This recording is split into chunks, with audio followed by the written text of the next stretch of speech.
Ishe na me point come on. I'll have no choice than to agree with him, which are facts. Okay. But again, ona ko lile nekechu yo ya o kenu mune lile. Jali. Ale doge sha na monela ma shona da ibroshi atubuka. He stop. Wada ushe menne munu as at that time baba mi deju on sheje ofu. Ushe menne munu kiki memo tubo wada. Turu kuma shona le. But then reason ko ndu se kakini odomele kishile. Odometa purely odometa kwe fun ide for bro. Yara re bro. That is interest kaka ide. Omi a se shushu kaka ide. Idomara re bro. We fodomela she le me. Odomele ko ne wa she ka ki se odomele mu ne manyu. Idomara rewe. Then e no na idale Ibro award stay go mesheri or come almost or the doko. But ukolo a takpatan. So ugbo ki stay go me adoko ku ki a continue o komu na fresh. E o mero ne ise on le patani ugbo ki adoko mu ne ku idomon. Da balu ki wada kayun. And odede amenwi ba ku keke jale kai do majola ke. Even wada kakaniyan ni iwon se me ebelo. Okay. Ise na me ki belo se jali kuna ke kakini ise se yan ogbele. Now omide agbejo dudu kuma ti belo no amune oji social media. Ike kamo ma gala ma yabi na joy. Ma jejeje ki belo se shonen. E se ma kuli ugo kakini toru ojile maro kakini toru ka shogba mi na appointment mo toru lo channel support belo. Mamuda man. Okay. Ejo dudu belo womo he appoints few people. Chief of staff, press secretary and the rest of them. Kaki shane sha appointment yo ekumade do ama yemi ikelo mi do ma support mo me se ma kishi. Ejo dudu ki kamu ne ba. Ise kabo gala yonyo. Ashema anike remilen. Then akikabo galai army youth. I can tell you categorically that the youngest people you can call him in Ibro's time, Ibro's tenor, was people like Makama. Makama that is over 40. And she youngest people kide fun yin. Bama iziko no ototono ilalele. Wadangolia, he can be younger people pair, but ona keni akishishi abe egine from children of nobody. Ucheje nyun ojele. Ene ki macha kakini Ibro recommend nkako wadag recommend be ka udu recommend you must not be somebody ke work bon asi agree le. Then on either ki wadeni based on contract eneni enkido nwa kito ma se ro me ma ku ma se oko mu na do mo kun aru se ntodu ohun ina mewon mu na ko won ko tun pai ma won do mara re ko wa se now ki ma do ka do ni ohun le aisha na se. So elo mi shane dun opogo kani ona kitei ene akishi omune on shane se wai. And let me even tell you another thing. Ona do ki belo ke so far odo mele ki se en do ki se tanagala. Ise se that Clarence of Olafemi ki she few months. Jali, ise je pele. Akishi ade. Clarence Olafemi. But abewa manu fedewan asemale. Ama atai ise onko go ayo kakini toru ka mai mi do mo toru omidubo belo yin na noko le todu ise onke no jime enoko Jali. Ama ebi kidun yigbe so igbe ke ase mo be ise melishi. Jali. Makujo na ise. You understand? O kan belo yon completely no. Edward Kidomo ani ni chief of staff she power for elema matan o ma ye ade le ase male.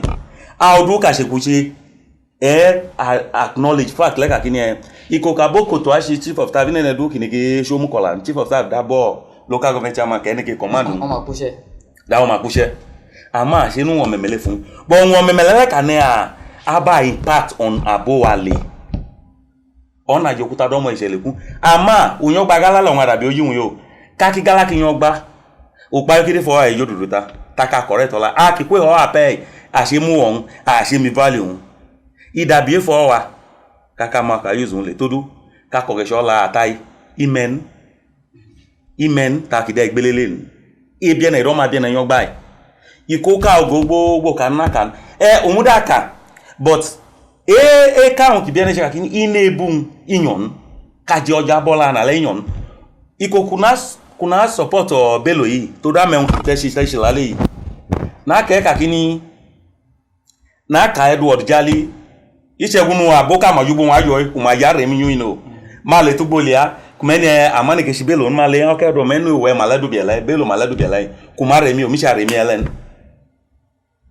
na ka un tejun yara ke un de re iya yin ehun de ka kini ya jinwa imotule akuwi ire yi babe mi iye un se bene akuma na ale re e ko gijo ise ko gijo ye na no to do shall gbo ke te sino gijo ino na ke kola o gijo le kishina. That is why we said enedu kiwa sincerely individually communication my bro uneke umodo mu na do aloma na wo mo ka yawo ya hun uneke si bro won so ma hun ija se mi ire yi so hun matule mi bro separate ko gba ma hun enwon ma hun add enwon si value ki add to anegala odo mu ni wa negala enwon so wa akima ama wa den se ko mu dabi ajo ipe mi ko campaign no but da balu kuna gbo inene do ke an retribute won egun jara ko bi legen egun men ma ro ko dule For fatherism. in Oregon. And sincerely, to be fair to Wada was the best man in terms of security in Kogio. Forget the fact that there were few people robbing banks then. But the kidnapping issue was not this common then. And Togri, Wada, he ended completely. To do a madoko na nedo payonen. I kodokoma, palangode, ya la palaman, or the umba, ki broke, mena I broke create, how to create rivalry group, he put to an end. But I'm telling you that talk relay mda bi amel akire mi ola no to do en keka mi egba no mo ya ma ino na do ke de yuma ya mo na che ma talk relay mda bi amel ido ya na igba ido ya na ejule ya na wa ya jo bai Bello aso ana ibira ya ko onu ma beta ma pole ma ile aka na di be ola wa pe ene gala du ke no wa support Bello ise free ke ase as long as can you convince kakini toruki Bello she omineke kan na she Bello le toru idukola ama meji ama so wa meji de government un one kan na she toru le toru o ma ye she issue omi she ma ise ehun fefele she ma so mi wuwe phone omi pa ma so ma je ko na lo tin ma je ko na de yuta mo ma de yuta mo mi o ma de yuto mi o ti la se le but umda eju go bataka bo ase unekedu kolo kumeni madu amo mai nikuda akpa lo bataka bo ase todo. It boils down to us when we go back home sincerely ohun ki wa ka se mo domunu ki se ka ma shana ro me abo KSC omi se na so gba won domole o ka de government agbo koso o ka de KSC agbo koso au ka mo na ka yo se ka ni ake adabi wai Bello adabi wai ohun ya ro me. Then enwa happen odo meleke awai kima romen se itodo David awo jabe gen enu muna se kwara wo bekedu odo maya ke so algesha ana kogesha kade yu nwenwi kade yu go logo wa icheun ke ma dupa yo nen any result nu so upa yo ki memda bi o wata ilia carry trace step wa Kame Mubokade. That is all we are calling for. So, ese kola mole. Ese doctor, tabalu koma yo wakai. Yeni opai kimuda kubi owa. To do many chenkema de teolino enen kafasho lino. To dabalu kikai ije na mo maye koma de fi government. E abajo yi government ni enamo maye koma domo ohun ikoka isi support government kide taki lika kini ame ijina mewon agunyu ki agu ohun ki ali akini ya do ma di ani amo maye ohun that is ambuwa anegala to dabele yola fa obi akin to kuna dide ola mi to if ame kide ka ya ka kide ogesa ise. Let me respond that I still repeat again but I think it me boy is that you had what I call the perfect match for this program today. Attack government attack no me cannot criticize. Okay, sorry. Criticize. Well, can criticize government that is the right word. He was at the other side, I was the other side. Today, Yes. I am the other side Yes. is here. Am I correct? I can remember vividly. If Nene do Makakini, he criticized government, Bello Ikide, Nyane been the only person I can say was my contemporary should be Austin Okai. Yes. Am I correct? Mm. That was very critical of this government. Do you understand that? I don't want to believe that maybe I'm here to campaign for Bello, I'm here to campaign for Wada, or I'm here to bring Wada down, or I'm here to bring Bello down. But it's to be factual. Okay. You have mentioned something, and that's why I I want like sorry, it so sorry, much. I don't want to cut you. This fact that Katene I want us to be conscious of the fact that this audience does not just limit the conference of this room. There's a wider audience that will want to see our sincerity for posterity's sake. So I will want us to be very, very factual and then straight to the point. My brother, let me tell you something. Yes, sir. Elio, I don't think it's ball in and I can't carry on my key, only version they can't carry. Check it your lame error, can get scared. Wait, man. Yes, get scared. Maybe and people think I call him wait, I will. Do you understand what I'm saying? I give you an example. I was on AIT recently when I said we were paid 5 months salaries. The whole social media turned against me. But that it was found out to be true. I give you another example. I also on that same program, I said, not when Austin Anibe, if you remember, asked me that since Wada left office, there have not been any project in Kogi State University. And I said it's not true. That we have not less than 21 projects ongoing. Many ETF, one agency. Underline that word. There have not been any project. Okay. So he did not say there have not been any Project by the state Bello. governor. Okay. He said there have not been any project, even if it is given by, if it is built by Bello, it belongs to Kogi State University. Even if it is built by Tetfund, it belongs to Kogi State Tetfund, yes. But the blanket generalization that there have not been any project in Kogi State University since Wada left office. And I said it was wrong. Because I was speaking from the strength of authority. I'm a member of Governing Council of Kogi State University. I'm not just a member of Governing Council, I'm a member of the Council Tender Board that award the contracts in the university. So if I don't know the number of projects that are awarded that are ongoing in the university, it means I'm not informed.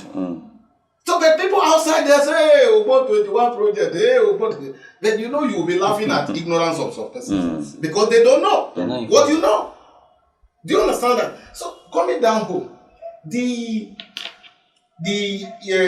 points issue, I raised, yes. the points you raise, you talk about hunger, and that made me laugh.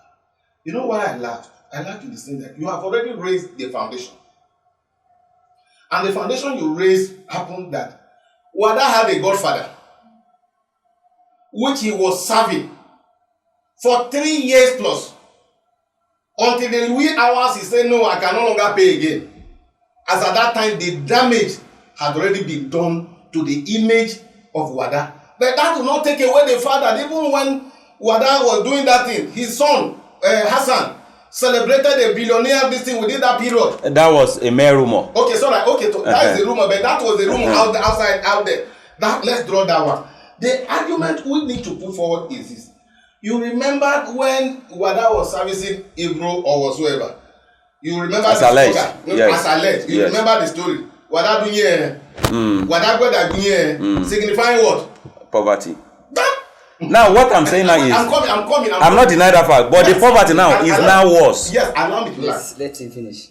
See, since I joined the service of Kogi State University in 2009, I give kudos to Ibro for that, even because he cannot afford not to say he will not pay this thing because do you understand? That one had not experienced non-payment of salary. For 3 months, Ibro owe us. Sorry, Wada owe us. Because they say, some people say, no, he left 2 months. They said, no, he did not pay us 3 months. So they said our vice chancellor has to give us quote unquote what salary advance that we call it a bailout for those 3 months. Do you understand? You see how things were so bad. So when Bello came, there is one when I was on the other side criticizing the government openly. There are 2 things I have been saying. I look at it that the government should have carried out staff training first before embarking on the civil service reform. The two of them cannot go hand in hand. And completely stop paying. I'm coming. And that is the reason why you discover that there is what I call modular in terms of this screening that happened. If not, the person that carry out the most comprehensive screening in the history of Kogi State is the current governor, Alhaji Abel. Wait yet. The comprehensive screening in the sense that BVN made them to discover people working and taking double salaries. Do you understand? Because your BVN will show that. Yes.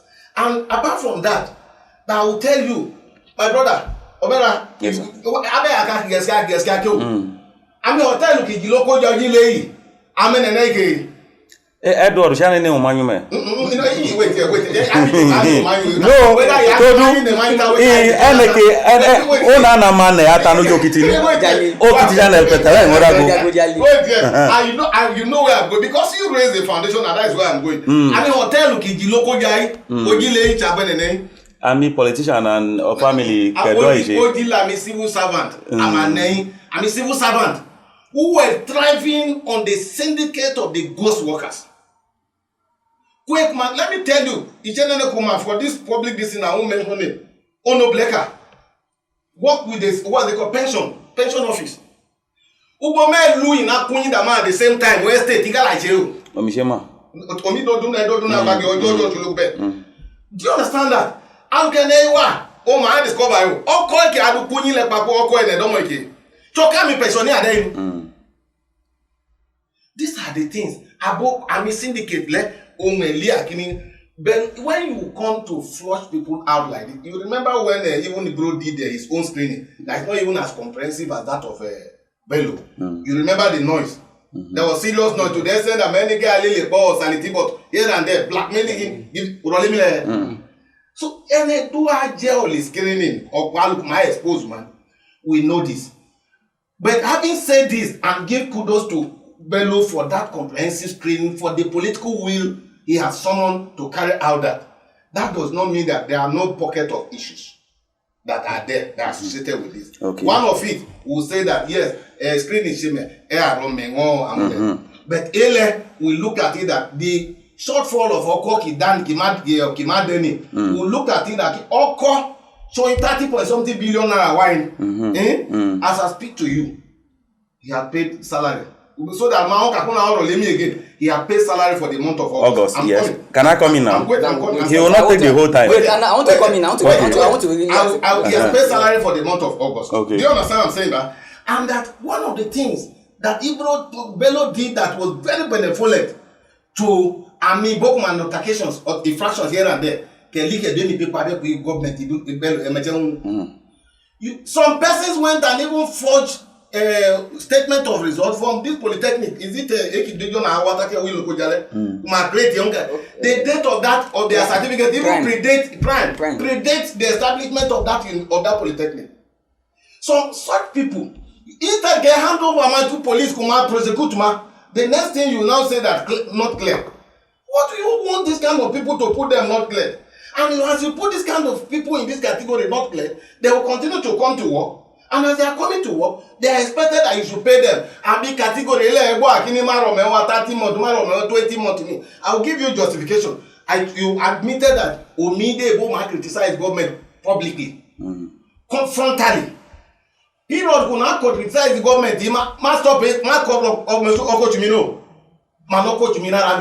That gives you justification that it was not a selective treatment. But as it is clearly, the salary issue, the government themselves. Let me shock you with something so that you should take note of it. I went to give a lecture at training at one particular program organized at Halim's Hotel. Oji la mama duk my jomo paku eke up to 100%. They are Bello advocate. Governor Bello Machi. And the salary why by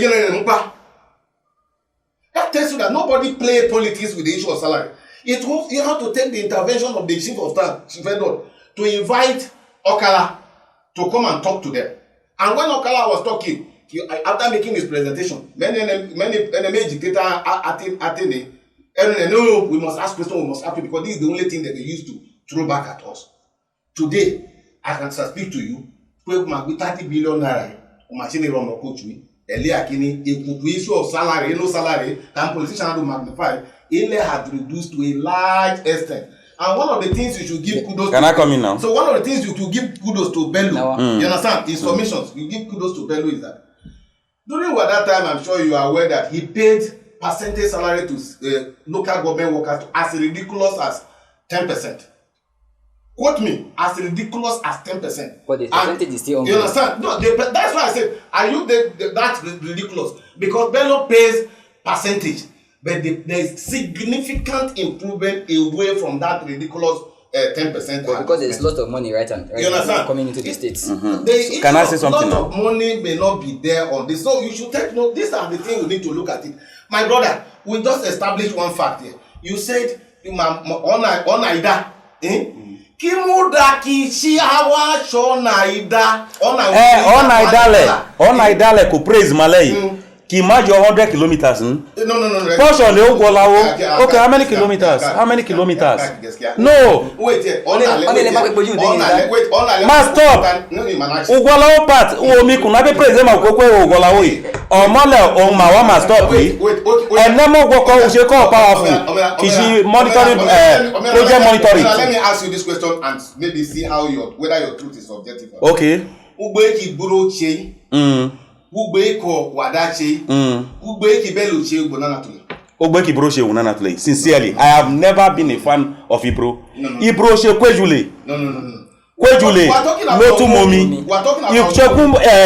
Hold on now. Ishekwi ejule. Loti junction Ogidibeje. Ibro che gbogbo momi ha stop yo.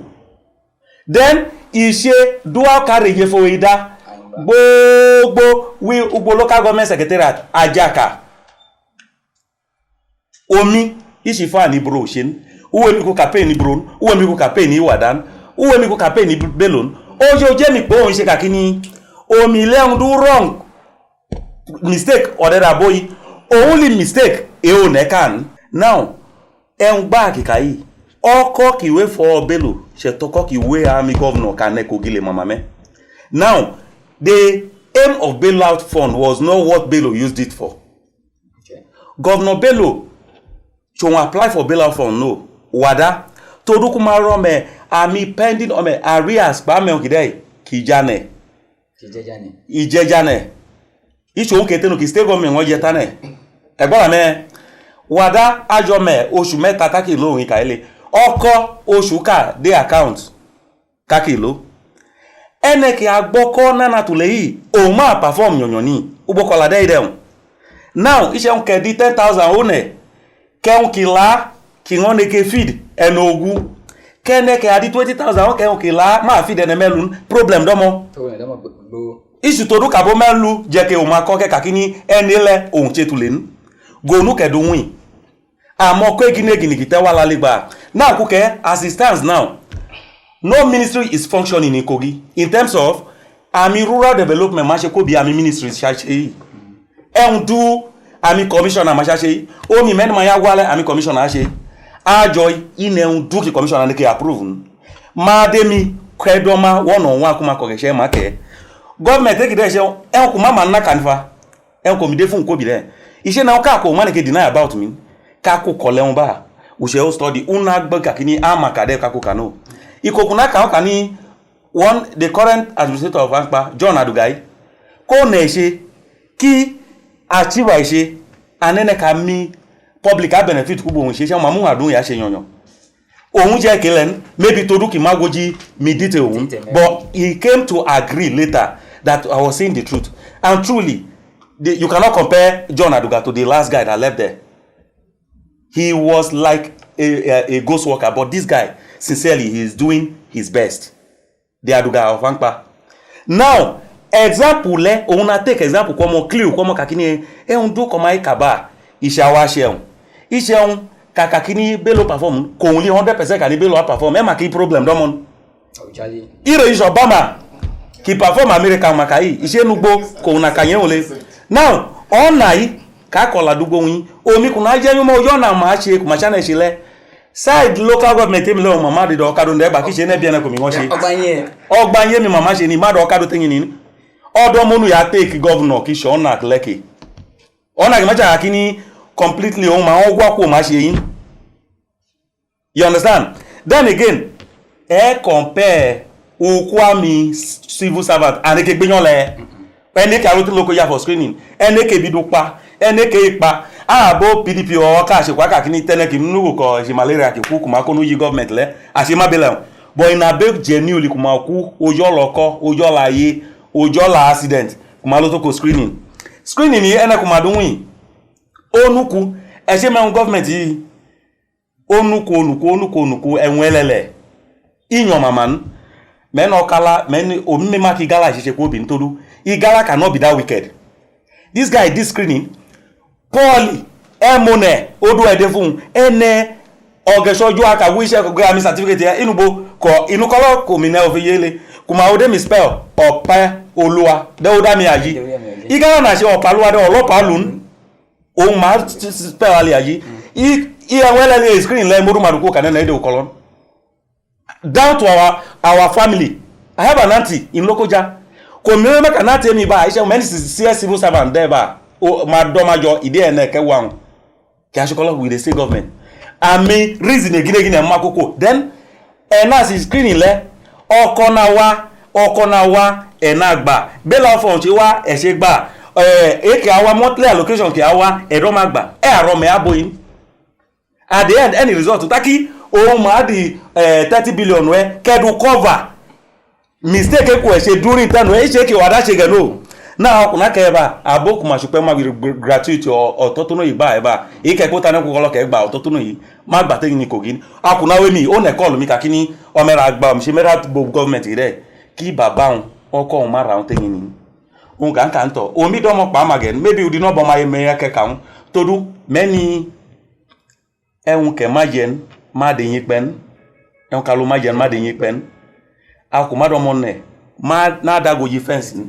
Edward tengini edo kenin about omera yake kakini akide ake ya loyi ire yo edo kakini na isi muda correct we then again hunger kieni hunger do mo ko wada idomole ama otutu batu won se kitana ayo yi ye kitana ayo ise tabale e gola na ke yi e ma lo ti yo fe yi ama mo yojun le 100 naira ke do na se weju da ko 1 million edun to down there ene ki agba kakidu on lese ni ayin ohun won kene ki adu en manadu aranu bati then again kakola result of screening eushi kumen mashi screening a mashokolo to duka be kuji kide fun kwem ko ane ise o ke dene mewa do ashokolo kero mema kabo ji de uma ko na ko ma ne kafta ke melu ko jane ku ene megwa ke ma woni result okay kumaka bele ya na ya that is workforce abokuma achuji mami abele eliminate me as it is believed now abe kumado ma yo shami genuine workers after genuine workers here elchi result kane okay after carry salary balance kane ta itoru aboka screen out le elchi evidence ukali ali undun then again ami local government chairman kumado ma yo administrators Bello has spent almost 4 years without local government elections. It has never happened in Kogi history. It has never happened in any history in any state in Nigeria. If it has happened, let him point it out. Then, to down there, administrator Odomo, IPA, Egbado eneke kagina loko yayawa. Egbado eneke kagina okoki local government mudu kwe funwa imudwa. Let me tell you, abe kumako yana taka be womoy. Abele ama be benefit abe kuma yoma yoele. Abela odukide yani share ma do ama work ba mo domestic staff be mekpe state government on wa decide percentage can idagba ene ka ko wa local government state government decide ene ki bayi en ko ene ki asokola ba yagba state government decide en ke ene ki asokola pa agba 10% 50% akuna ke ba kuma ene maro meyin loss of debt idojima at the local government level to do okoli ame direct on ya wa ke eki wejo dudu ese mama se ise na mewewe ka ma sugbe ka kan todu eka idabu side aboka side aboka the fact is Okodo ke local government ajo ami administrator ke le money no oyun. In fact, some of them only hear the figure. They have never saw the money, they have never seen the money. To do state government will decide how much only. Sincerely, Oko ke local government ajo e se bi local government staff job ma gbo complete full salary every month. First time kuma per every state ya ku Buhari direct ya se ajo yi. E kogi e se gbo kuma ro medu after 2 months. Ma reundun to do state government on my plan how kumale kuma gbadabi e mo ka dudu one e mo ke yuru gbadabi there e se di de o na won gwoyin kun there akida na ke jali fact na ke udago bia na duro wada pe mi emi campaign no ibro ape mi emi campaign no but only fault e o si we ni lenu e o si ko mali fault by leadership currently ni. Okay, fine.